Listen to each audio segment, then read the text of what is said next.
The banks are preparing now. The question is, are you preparing? The time is now. My name is Coach JB. What I work to do is make the complex macro microeconomic strategies, wow, very simple so we can put them into our practical everyday life. Usually at the end of the video, what I do is I break down exactly what I'm doing. So I want to help over 1 million people in the next 12 months. We've helped close to 7,000 in our Warrior Academy and about 60,000 people total over the past since 2017. And we've had over 12,000 people download our book. So there's 2 free resources for you to activate on. Number 1 is the free book that I created, no hoops to jump through, where you can see my exact blueprint on what I did to go from my parents' couch to financial freedom and my 5 pillars of wealth and diversification.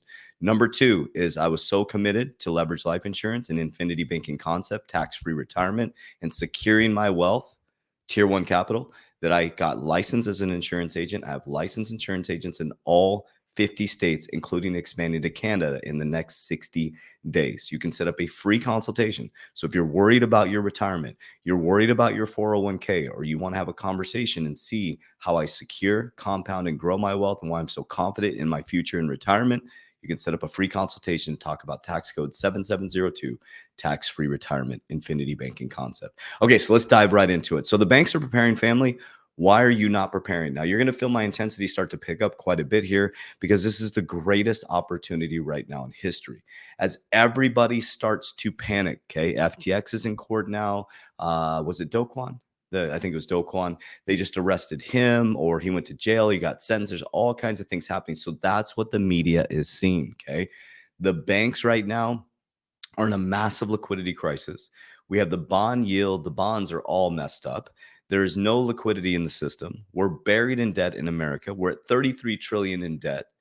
And most of you have not, I'm being serious, most of you have not activated. This is not entertainment, family. This is information and financial education for you to make an informed decision. Remember, the key to this is rewiring our brain or foundation, end up in a different situation. Most people haven't activated on any information or dove any deeper. I'm not asking you to trust a word I say. What I'm asking you is to take control of your wealth.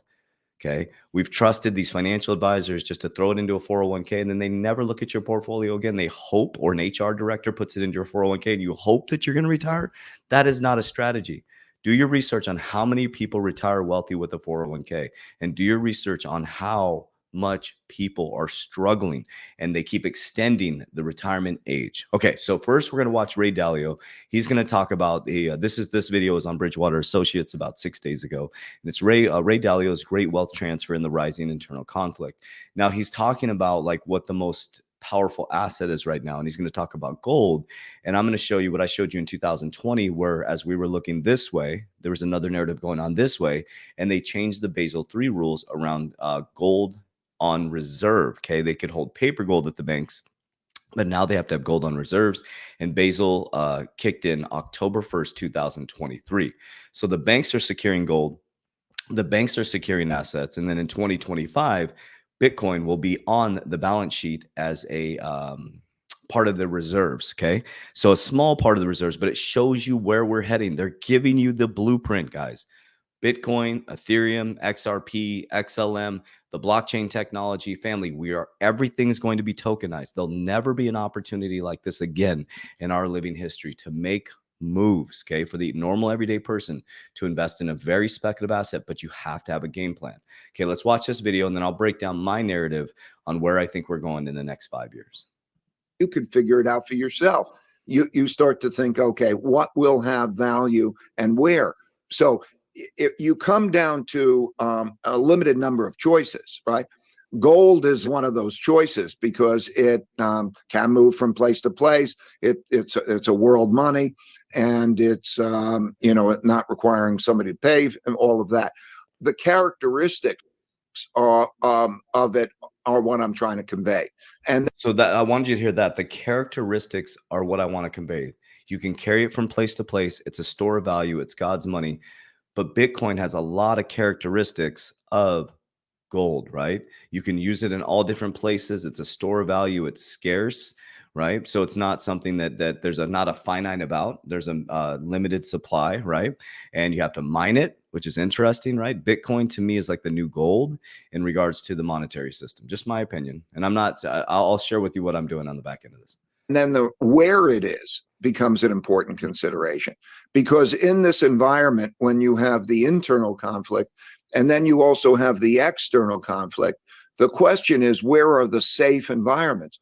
Where are the safe environments? So this is the key. That's where I'm focused on. Okay. Where are the safe environments? For me, it's insurance, which is index universal life. Insurance is expensive in the beginning. You got to make sure, especially if you're doing index universal life or infinity banking, that the agent sets it up correctly, not to maximize their commission, but to maximize your living benefits, which is really important. So insurance is tier one capital. Okay. Gold, silver, those are God's money. Yeah. He talks a little bit about real estate. It's up and down, but there's some depreciating assets in that. Business, which we're in business. Now, business can be volatile, but if you're in the right types of business, you can increase your earned income. Now, cryptocurrency and fiat money, it's fake money, guys. It's funny money. So when you make profits, you want to pull it and secure it. That will protect capital versus, let's say capital is not protected. So Ray, you mentioned that. Okay, so I just wanted you to hear that. So he dives deeper. Oh wait, sorry. I want you to go a little bit deeper into this. My apologies.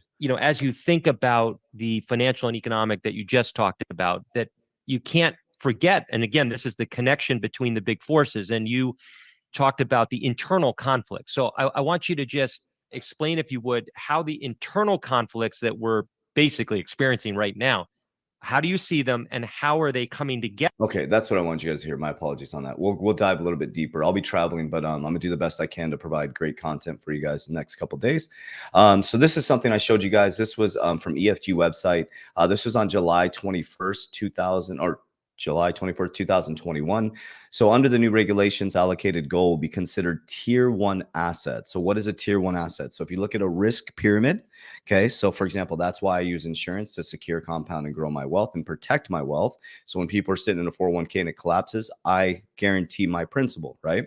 Tier one capital is at the bottom of the risk pyramid. It's the most secure capital. So your goal, in my opinion, is to get your money out of funny money like crypto when it booms, fiat if you get something out of a savings or any type of earning off of an asset that is volatile, get it into tier one capital. Okay, so we'll continue to have zero risk weighted. Conversely, banks unallocated gold exposures due to the other financial transactions will be considered a tier three, subjected to require stable funding ratios. That's boring stuff. Under the new rules, banks are required to hold physical gold and other liquid assets for the amount equal to at least 85% of the value of unallocated gold on their books. So they went from being able to have paper gold, funny money, to actual physical gold on reserves. Remember the last time we connected in 1971, we just disconnected from the gold standard because the government didn't have the gold to back our money. Right. So now they're kind of transitioning back. So what I'm seeing in this, I'm not some professional macroeconomic, but what I'm seeing is this: they're running to safe harbors like gold. That's why a lot of companies are starting to invest in blockchain technology, right? Real intrinsic value companies that are going to be here. MicroStrategy increasing their position in Bitcoin. You got, BlackRock increasing their position in MicroStrategies. Everybody's trying to get exposure in all these different ways, right? So it shares with you guys. They're trying to get into more tier one capital, which is what am I trying to say here? A more risk-weighted asset, a less risk-weighted asset, if I'm saying that correctly, okay? So this came out, press release on June 30th, 2023. JP Morgan announces today that its complete Federal Reserve 2003 comprehensive capital analysis review. So this is when I used to work at the bank. So they do like stress test on the banks. The firm's indicative stress capital buffer, SCB requirement 2.9% down from 4%. The firm's standard common equity tier one capital. So you're going to hear that a lot. So what this is telling me is they're asking the banks to start to get more tier one capital so they don't fucking collapse, guys, including regulatory buffers of 11.4% down from 12.5. The Federal Reserve will provide the firm with its first SCB requirements as of August 31st, 2023. Okay, so this is important. This is when Basel III went effective, and requirements will become effective on October 1st. So everything changed on October 1st this week, so a couple of days ago, 2023, and will remain in effect till September 30th, 2024. So it seems like those requirements are in place for about a year. So who knows? Maybe when they loosen up interest rates, that would suck liquidity out. I was trying to figure out that part of my brain so I could educatedly talk about that, but I don't have enough brain power to pick that one up right now. So I want to show you guys this. I've showed you this before. This is Prudential Treatment of Crypto Assets Exposure. This is from the Bank of International Settlements, the BIS, the Bank of Banks, which gave global recommendations. And then the G20 accepted those global recommendations. And they promised us by 2023, they will have global recommendations set for the globe. Your financial advisor told you crypto's a fraud. Your financial advisor, your tax accountant who told you crypto's a fraud will be selling it to you very, very soon, here in the news, soon, couple years, okay? So this is actually on there. I got a bigger picture of it right here. So this is group one, meets classification conditions, tokenized traditional assets, stablecoins, capital, treatment, general basis on existing Basel framework. So stablecoins and tokenized assets, which everything will be tokenized, which I told you guys. And I like to invest in the things that are going to move that tokenization across the rails. Okay, that will be the same requirements as Basel framework now. Now, group two does not meet classification conditions. So tokenized traditional assets, stablecoins, unbacked crypto assets. Let's see, adapt market rules, netting 100% capital change. So 1,250% RW, is that risk weighted? Meets hedge recognition. And then in here, that's where they were talking about Bitcoin in there, okay? Crypto banking rules could be modified if markets react. Basel Committee Chair says controversial rules unveils last year would discourage banks from holding assets such as Bitcoin that are deemed risky, right? So this is where they went in there and they said it was like was it 3%? It was something really low, right? So new capital rules require banks to treat unbacked crypto assets like Bitcoin as the riskiest kind of asset. That's what I was trying to get to, sorry. Should be effective January 2025. So you'll have gold, which is a tier one, which is the safest asset. And then it'll be Bitcoin will be treated as a very risky asset, right? We'll see how that changes. But what this tells you is they are considering Bitcoin on the books in 2025, right? So here's what I think is going to happen. I'll share with you what I'm doing. I now see crypto, and this is where I've matured through this. So you can watch my videos in the past. It was just all crypto, right? Until I sought wise counsel and I got mentorships.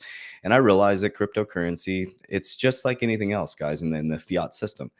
We're putting our money into other funny money. It's in a quantum system, right? It's not really secure, it's volatile, right? But it is a very, very powerful asset if you have an exit plan and you have a plan to do something with that money. So I have money in crypto, and I know I keep repeating myself, but it's important because this is how we get stuff in our brain and how we activate. So I have cryptocurrency. I'm diversified across payment tokens, some gaming tokens, mostly payment infrastructure. You know, I'm dollar cost averaging into Bitcoin, dollar cost averaging into Ethereum. I have a bags packed on XRP, bags packed on XLM, bags packed on HBAR, bags packed on QNT, CRO, VeChain. I'm just giving you some of mine, not financial advice. And then I have a bunch of other coins that we all tried to get rich quick back in the past when I was more immature in this market. Then I have, which is called a leverage life insurance, my insurance protocol, right? So I'm in the process of, within the next 6 to 7 months, I'm going to be going down the trust route, right? So this is a new level for me. I went from parents' couch 4 years ago to now building a trust for my family, a legacy office for my family. And so my next phase is I have my leverage life insurance policy all set up, my retirement set. And what we're setting up now is I'm going to have a legacy policy. Then I'm going to have a leverage policy where I will leverage to get more cash generating assets. Or if I want to buy a car, I will leverage my policy to buy a car. Now I'm working through that process on how to set that up properly. Now, remember, insurance is expensive the first 7 years, excuse me. It's all about compounding. It's not generally designed for you to constantly leverage. It's more of a tax-free, secure your principal retirement. Very important how you set that up. Okay. So just, I'm just sharing with you loosely on what I'm doing. I'll be setting up a trust over my policies, and then I will become the trustee. I'm going to go through that process within the next 6 to 7 months. Okay. Then I have businesses. I'm diversified across business, in information, technology, and detention. We have multiple companies across different sectors. We have the Education Academy, the Warrior Academy. Underneath there, we have, I think 32 companies have been created, 9 have been created that we have equity in, 7 are right now in process. And so we're in information technology. We have Merlin, our company at launch. We have Blockheads, which owns Merlin. We have a supplement company. We're not doing much with that. We have a fitness company. We have an education company. I have an insurance company. And so I'm diversified across things that I can use social to express and share my story, right? Then we have precious metals, right? Which is that tier one capital they're talking about. So I'm in silver. I'm now transitioning into gold, and I'll start stacking gold for legacy, for store of value. And then silver will be for barterability. Never store your precious metals where you live, or there's all kinds of companies we use. I have dyslexia. ITM or IMT, ITM, Lynette Zhang. So look her up on YouTube.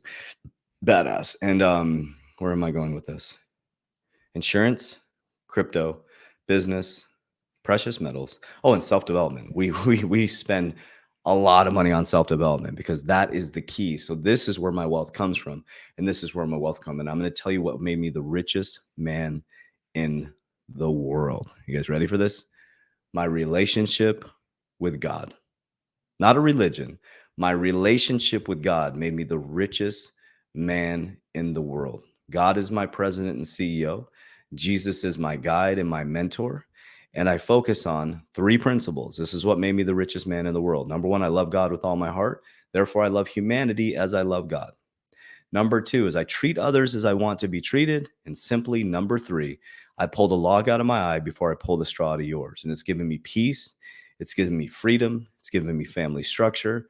And now I'm the richest man in the world. I got great kids. I got a phenomenal relationship with them. I got relationships with everybody within my life. I have financial freedom, spiritual freedom. And I'm not saying the result of me believing that way in God gave me the financial freedom, but it was a result of my magnetism 100%.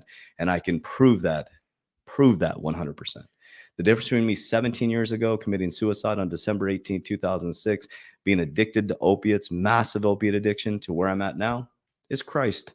That's it. It's Christ. It's a relationship with Christ. And I know that sounds silly and it may sound funny to a lot of you guys, but I don't go to a fancy church. I don't wear fancy clothes and, commune with other people. Where two or more are gathered, that's church, guys. I spend time with God. I often go up to nature. I travel to different countries and I meet different people. And I'm just a student of life. And so, that's what makes me the richest man in the world. So if all the physical stuff went away, I'd still be the richest man in the world, which is the beautiful part. And when I got to that point, that's when all the abundance came. So it doesn't matter if XRP goes to $10 or $20. What matters is who you become in that process. Just because you have $1 million in your bank account doesn't mean anything. It just exasperates who you currently are. And remember, tomorrow may not come. So why would you be all depressed and anxiety about something that may not even come? You're creating that. You have free will to act, to walk, to talk, to think, and to feel today. Think about it. You have free will to be happy or to be sad, to be glad or to be mad. It's your choice. And it's equally important.